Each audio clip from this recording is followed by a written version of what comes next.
காய்களை கட் பண்ண பின்னாடி இதிலேருந்து கிடைக்கக்கூடிய இந்த தோல்களை நம்ம உரமாக யூஸ் பண்ணுவோம். ஆனால் இன்றைக்கி நாமளே சாப்பிட்றதுக்கு தேவையான ஒரு ஹெல்த்தியான ஐட்டம் செய்ய போகிறோம். வாங்க வீடியோக்குள்ளே போகலாம். Hello friends, welcome to Shalo's artistry. காய்கறி எல்லாம் கட் பண்ண பின்னாடி அதனுடைய ரிமைனிங்ஸ் எல்லாம் எடுத்து வச்சுருக்கேன் பாருங்கள். இதில் இந்த வெங்காயத்தோட மேலே இருக்கக்கூடிய தோல், வெளியே இருக்கக்கூடிய அந்த தோல் இல்லை, மேலே இருக்கக்கூடிய தோல், முட்டைக்கோஸ் வேஸ்ட்டு, அதே மாதிரி கேரட்டோட வேஸ்ட்டு, பீன்ஸ் எல்லாம் அறுத்த பின்னாடி அதோட மேலே கீழே இருக்கக்கூடிய பகுதிகள், அப்புறம் கொத்தமல்லி தழை, இது எல்லாம் எடுத்து வச்சுருக்கோம். அதே மாதிரி இந்த பிளேட்டில் பார்த்தீங்கன்னா இன்னொரு டைம் நாங்கள் காய்கறி கட் பண்ண பின்னாடி அந்த வெஜிடபிள்ஸ்னுடைய மிச்சம் மீதி தான் இருக்குது. இதுலேயுமே முட்டைக்கோஸ் இருக்குது, முள்ளங்கி இருக்குது. இதெல்லாம் பாருங்கள், முள்ளங்கியை சீவி எடுத்தது. இது முட்டைக்கோஸோட சென்டர் பகுதி. அப்புறம் முருங்கை இலையெல்லாம் உருகினதுக்கு பின்னாடி இருக்கக்கூடிய அந்த சின்ன சின்ன குச்சிகள், பெருசு வேண்டாம், சின்ன குச்சிகள்லாம் எடுத்திருக்கேன். இந்த மாதிரி எல்லா தொப்பையும் கலெக்ட் பண்ணிவிட்டு அதை நம்ம ப்ரெஷர் குக்கருக்குள்ளே போட்டுடலாம்.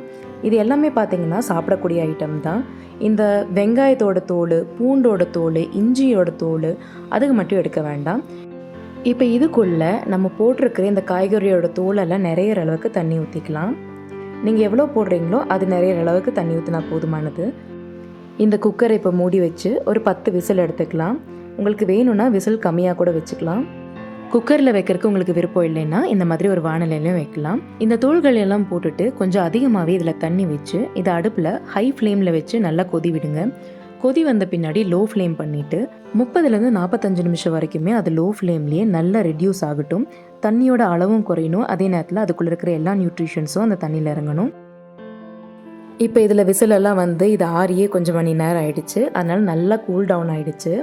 இதை நம்ம அப்படியே யூஸ் பண்ண போகிறதில்ல, இதுக்குள்ளே இருக்கக்கூடிய அந்த தண்ணியை தான் நம்ம யூஸ் பண்ண போகிறோம். அதனால் இதை ஒரு கண்ணாடி கிளாஸில் மாற்றி வச்சுருங்க.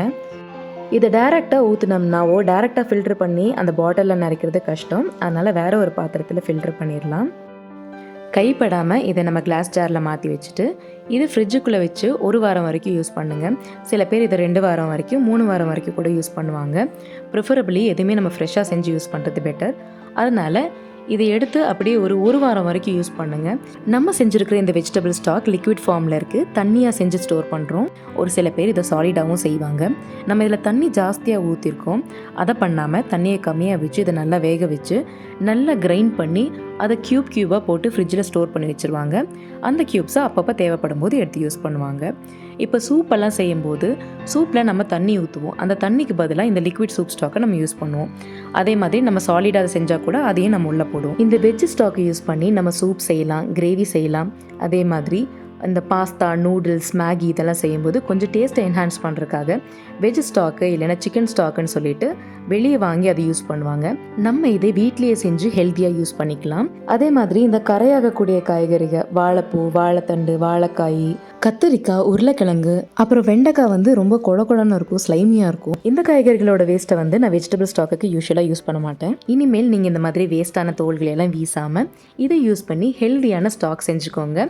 உங்களுக்கு இந்த ஐடியா பிடிச்சிருந்துச்சுன்னா கண்டிப்பாக இந்த வீடியோவை லைக் பண்ணுங்கள். நம்ம சேனலை சப்ஸ்கிரைப் பண்ணி பெல் பட்டனையும் ப்ரெஸ் பண்ணிக்கோங்க. தேங்க்யூ.